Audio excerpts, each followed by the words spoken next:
بله تماشاوان هجا هروها هفکار من جمیل اوسê نها ji kampa domîs bawayekî zindî li gel min e dem baş Cemîl ew zanyariyên bêtir derbarê wê alê eger tu bi dest me bixe. Dem baş. Bi rastî ez dikarim bêjim îro rojek dîrokî bû bo tiblî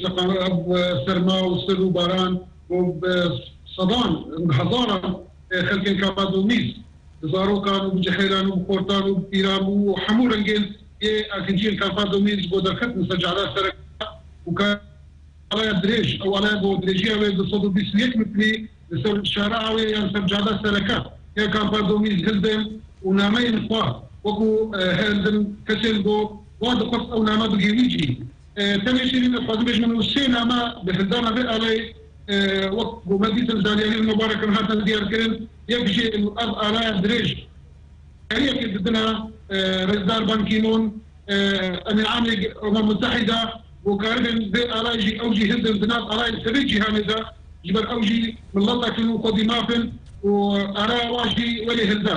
ya diduwa nûkarî bûn nameyek diduwa piştevanê şanda xwe ya Kurdîna li Kongirê Cinêvê piştevan min pê re ji bo tespîtkirina mafê milletê Kurdî rewa û nama waya sisiya gotin ew kesên wek Beşar Caferî yan ew kesên hokarî bûn bi çendê sala projeyên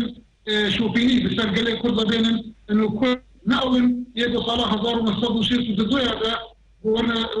شحقي خو ورنا خودكرين قريبا دم تيدا تثبيت حقي خو بكن وشحقي خو نكا تنازل شي نما حماندن شتي باقيات انه وشيربن شي جنيفي شي دار في تركيا وتايبت انزان انه ام سر درجه حرفاندنا ريكفتنا سايكيسي كنا باندن جدا بله بله قالوا او لجور زانياريين تاوي او چالاكي تنل دوميس چه ببیان ده لکامپین دنجی دوباره ببا بله شنو وقت زاني انه انجمن الاجتماعي الكردي بريان هاب